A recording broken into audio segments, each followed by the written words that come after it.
You ever notice how some exits feel like they're wrapped in glitter? But if you touch them, you realize it's glass. That's exactly what Ncuti Gatwa's Bittersweet farewell from Doctor Who felt like. And now we're seeing the next chapter unfold, and it's not what most people expected. Here's what's weird. Ncuti leaves the TARDIS. The fandom explodes into arguments about Billie Piper's shock regeneration twist. Disney quietly steps back into the shadows, and Gatwa, he doesn't disappear. He doesn't even pause. He jumps straight into something completely different. Something you probably didn't see coming. A movie role. Not just any movie role. His first since leaving Doctor Who. And the way it's been announced. Almost like the BBC wanted you to miss the connection. See, the film's called The Queen of Fashion. And no, it's not about Gallifreyan robes or space capes. It's a biopic about Isabella Blow, a style icon who transformed the fashion world and then vanished in a way that left as many questions as she answered. Gatwa's playing Michael Roberts, a real-life fashion editor and photographer who was one of the closest people to Blow. And the cast: Andrea Riseborough, Dane DeHaan, Joe Cole, Michelle Dockery, Richard E. Grant. It's like they went down a list of who could make this movie irresistible, and just said yes to all of them. But here's the part no one's really talking about. This role isn't just an acting gig. It's a statement. Because Gatwa left Doctor Who in the middle of one of the show's most chaotic moments in years. The Bittersweet comment wasn't just PR. It was code. And if you've been watching closely, you can see exactly what he meant. Now, quick thing before we go deeper. Because you and I both know these are the kinds of breakdowns that the algorithms try to bury. If you actually want to see the full picture, and trust me, there's more to this than a movie casting, you need to hit subscribe right now so you don't miss the next part. Okay, let's keep going. The official story is that Gatwa left the series on good terms. But think about the timing. The finale aired. Billie Piper appeared, seemingly out of nowhere, as the next Doctor. Disney's logo didn't show up on the streaming credits like usual. And behind the scenes, BBC insiders started leaking tiny hints about budget fights, creative disagreements, and one particular refusal that set off a chain reaction. And now, Gatwa's first move is a prestige biopic with an ensemble cast, far away from the sci-fi fandom drama. Coincidence? Or did someone, somewhere, decide this was the cleanest way to walk away without sparking a public meltdown? Here's the secret most people don't want to admit about Bittersweet exits. When actors use that word, it's not just about sadness. It's about relief. It's the polite way of saying, I loved parts of this, but I needed to get out before it swallowed me whole. And if you've seen how the Doctor Who fanbase has been since the regeneration twist, you know what I mean. Every day another theory, another fight, another rumor about what really went down in those final weeks of filming. One of the most consistent whispers, that Gatwa wasn't supposed to leave this soon. But here's the thing, if that's true, the Queen of Fashion might not just be his next project. It might be the escape hatch he was waiting for. A high art, low controversy role that lets him reset his public image before the Who drama bowls over into mainstream news. And I'll be honest, when I first heard about the casting, I thought, wait, fashion? Michael Roberts. This is the guy who worked for Vanity Fair, the Sunday Times, Tatler? That's a leap from time, traveling alien. But the more I thought about it, the more it made sense. Because Roberts was a chameleon. He could walk into any room and belong. Aristocratic soirees one night, punk clubs the next. Sound familiar? That's basically the Doctor's social superpower. And if we're talking symbolism here, yeah. I'm going there? Roberts was known for capturing the truth in his subjects, even when it was uncomfortable. He didn't hide flaws. He leaned into them. Which makes you wonder if Gatwa's taking this role as a way of saying something about the masks we wear in public. Let's loop back, because this is where the tension really starts. The BBC hasn't promoted this casting. They've reported it. They've confirmed it. But they haven't made it a headline event, which is bizarre. If your outgoing Doctor gets his first major film role, you'd think they'd milk that for good PR. Instead, silence. Why? Could it be because they don't want to remind people he's gone? Could it be because the Billie Piper handover was supposed to feel like a smooth, celebratory transition, but every reminder of Gatwa makes people ask uncomfortable questions? You tell me. Because I remember when we covered Jodie Whittaker's exit, and the BBC blasted every single one of her posts, who projects across their platforms, but Gatwa. It's like they're pretending this is just normal, and that makes it weirder. Here's where it gets even more fascinating. The Queen of Fashion isn't just another prestige drama. It's a story with its own tragic undercurrent. Isabella Blow discovered Alexander McQueen. She championed Philip Treacy. She was a kingmaker and coucher. And yet she ended her own life at just 48. The film's going to be about genius, loss, ambition, and the cost of living in a world that loves you one day and forgets you the next. And if you're telling me Gatwa, fresh out of a global spotlight, isn't going to bring some real personal resonance to that role, I don't believe you. So, let's pull at the thread the BBC doesn't want you to tug on. Because once you trace it, you start seeing how the Queen of Fashion isn't just a random acting gig. It's the perfect cover. Let's rewind. BBC announces Ncuti Gatwa as the Doctor. Biggest PR splash in years. They frame it as a new era. The Disney deal gets hyped to the moon. Global reach, bigger budget, a cinematic vision. It's all meant to feel untouchable. But under the surface, the cracks start showing fast. By the time the bit generation twist drops, the one that splits the fandom in half, Disney's name has already quietly disappeared from certain promos. And in the finale, we get the regeneration no one was predicting. Ncuti out, Billie Piper in. No leaks ahead of time. No graceful handover interviews. Just a switch. And when journalists ask him why, he calls it bittersweet. Now, here's what they don't explain. The industry translation of bittersweet isn't, oh, I'll miss it. It's more like, I'm leaving on my terms. But this wasn't entirely my choice. Sometimes it means creative differences. Sometimes it means contract tensions. And sometimes it means I saw something coming, and I decided I wasn't going to be there when it hit.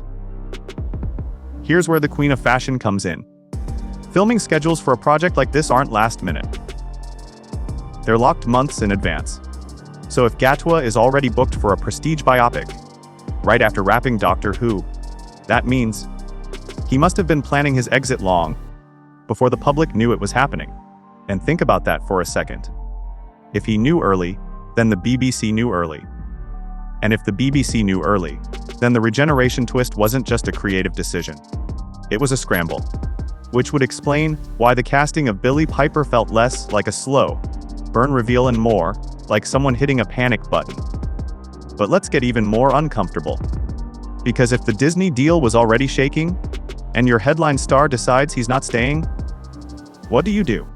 You lock in a face people already love. Billie Piper. A nostalgia anchor. Someone the global audience will recognize instantly, even if they haven't watched since 2005. It's damage control disguised as creative genius.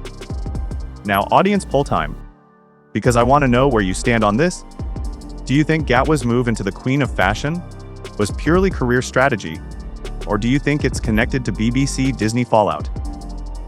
Drop your thoughts in the comments. Because honestly, I've been watching this pattern repeat in other franchises, and it's never just coincidence. Here's why this specific film is such a smart choice. It's not a blockbuster. It's not a franchise. It's a prestige drama. Exactly the kind of project awards voters and critics pay attention to. If you're trying to pivot your career narrative from sci-fi heartthrob to serious actor, this is the move. And it works even better if you're walking away from something turbulent. It's also worth pointing out, Michael Roberts, the role Gat was playing, wasn't just a bystander in the fashion world. He was known for being a connector. The guy who could introduce two people in a room and change the entire industry overnight. He had a sense for timing, for being in the right place at the right moment with the right people. Sound familiar? Because that's exactly what Gatwa just did. Except instead of the fashion world, it's Hollywood. And here's the forbidden knowledge bit you won't see in the press releases. Gatwa's representation, the agents negotiating his deals, have strong ties to awards, seasoned PR firms. That's not random. You don't make that move unless you're deliberately aiming for roles that can win BFTAs, Oscars, or at the very least, a Golden Globe nomination. In other words, this isn't just his next job. This is step one in a long game. Now, I can already hear the counter-argument. But James, maybe he just wanted to do something different. Sure. But then, why choose a role so heavily tied to themes of identity, transformation, and public perception? Because Roberts wasn't just dressing people up. He was crafting how the world saw them. And when you've just been at the center of one of TV's most talked about exits, that's the kind of role that lets you say a lot without ever breaking the no comment rule. Here's where the emotional gut punch comes in. Because this isn't just a career shift. If you know Isabella Blow's story, you know it's tragic. A woman who discovered some of the greatest talents in fashion, but struggled with feeling sidelined in her own life. And Michael Roberts was there for it. He saw the highs. He saw the lows. And Gat was about to live inside that headspace for months. It's going to change him. Roles like that always do. I want to throw out a hypothetical for you. Imagine you're Gatwa. You've just left one of the most iconic roles in TV history. Half the fandom is begging you to stay. The other half is dissecting every word you've said since the exit. And you get the chance to tell a story about someone who lived in the public eye, who was celebrated and criticized, who tried to stay true to themselves while everyone else tried to define them. Do you take it? Or do you play it safe with a rom-com or action flick? Exactly. And remember, I covered this same kind of pivot when we looked at Daniel Radcliffe post Harry Potter, the Horn moment, the Swiss Army Man moment. Those weren't random, they were reinventions. And this feels like Gatwa's reinvention moment. Now let's keep looping, because the BBC's silence on this role still bugs me. You can spin it however you want, but this is PR malpractice. Unless, of course, they don't want you thinking about him right now. Because every time you think about him, you remember how suddenly he left. And you might start asking why. Which brings me to the next layer we need to peel back. What if the Queen of Fashion wasn't just his first offer after leaving Doctor Who, but part of the reason he left in the first place? We've seen actors get out of long contracts when the right film role comes along. And if this one was in the works months earlier, it could have been the deciding factor. Here's the part nobody on the official record will admit. The Queen of Fashion didn't just fall into Ncuti Gatwa's lap after he left Doctor Who. It was almost certainly already in motion while he was still filming his final episodes. Now, in Hollywood, and yes, British prestige cinema counts, you don't just pick up a camera and start shooting a film like this without months of pre-production. That means contracts, location scouting, costuming, and yes, locking in your cast. So if we put the pieces together, Gatwa's name had to be attached well before the public ever heard Bittersweet exit, and that makes the official BBC narrative look incomplete. Why does that matter? Because once you realize the timeline overlaps, you start to see the real reason Disney never made a big statement about him leaving. Think about it. A streaming partner doesn't want to admit their lead star is already taking other gigs before his era even finishes airing. It undermines the new face of the franchise narrative they were selling. And if those leaks about creative clashes and schedule demands are even half true, Disney's safest move was to just say nothing. Silence as damage control. Here's where it gets juicier. I've spoken to people who work in entertainment PR, and they all tell me the same thing. When an actor has multiple contracts, TV and film, the order of announcement is a chess game. If you announce the film too early, it makes the TV role feel temporary. If you announce it too late, the audience thinks the actor disappeared. The sweet spot, right after the TV arc ends, but before the public has completely moved on. Which is exactly what happened here. And yet, the BBC played it cold. No big, we're so proud of our doctor press blitz. No extended interviews, tying his new role to his time in the TARDIS. Just a quiet confirmation, and a quick pivot to talking about Billie Piper. Almost like they didn't want to give him that victory lap. Here's the forbidden knowledge moment. The thing you won't see in Variety or Deadline. Michael Roberts. The man Gatwa is playing was known for never overstaying his welcome in any one role. He'd move between magazines, between projects, between cities, always leaving before the atmosphere turned stale. And you know what? That's exactly what Gatwa just did. Which makes me wonder if this wasn't just casting, but a personal connection to the character's philosophy. Let's have some fun with a hypothetical. Imagine you're in Gatwa's position. You've been given the keys to one of TV's most iconic characters. But behind the scenes, the job isn't what you were promised. Schedules are brutal, creative decisions are shifting under your feet, and the fan base is in full civil war over the latest twist. And then, your agent drops a script on your desk. It's smart, it's layered, it's got a dream cast, and it's in a world, high fashion, that's a million miles away from laser guns and CGI aliens. Do you say no? Or do you realize this could be your escape hatch into a whole different career trajectory? Exactly. And let's not forget, the Queen of Fashion is the kind of project that lives in awards, season conversations. Andrea Riseborough already has an Oscar nomination. Richard E. Grant has one too.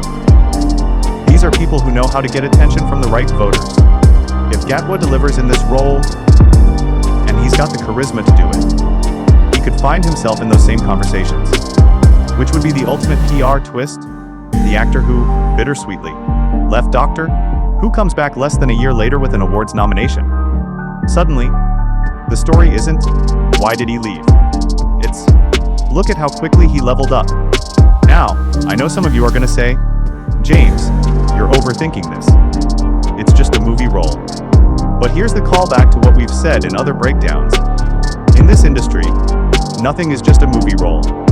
Every choice is a signal. Every timing decision is strategic. If you've been with the channel a while, you'll remember when we covered that exact same pattern with John Boyega, post Star Wars.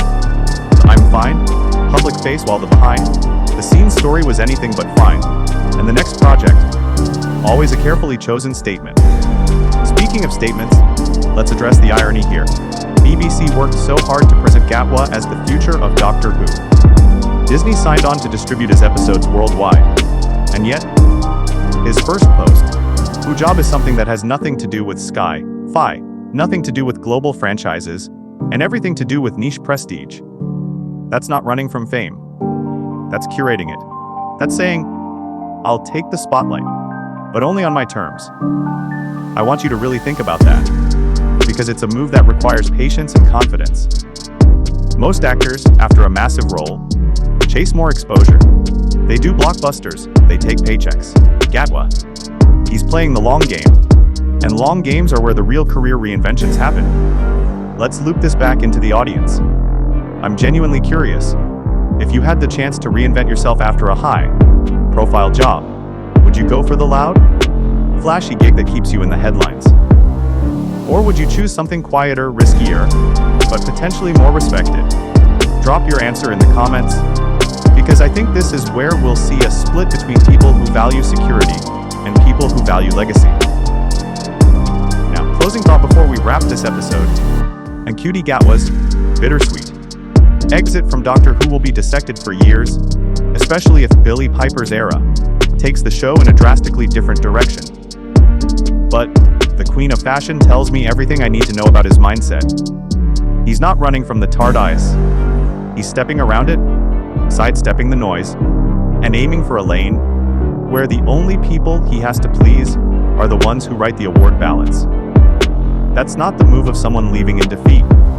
That's the move of someone who knows exactly where they're going.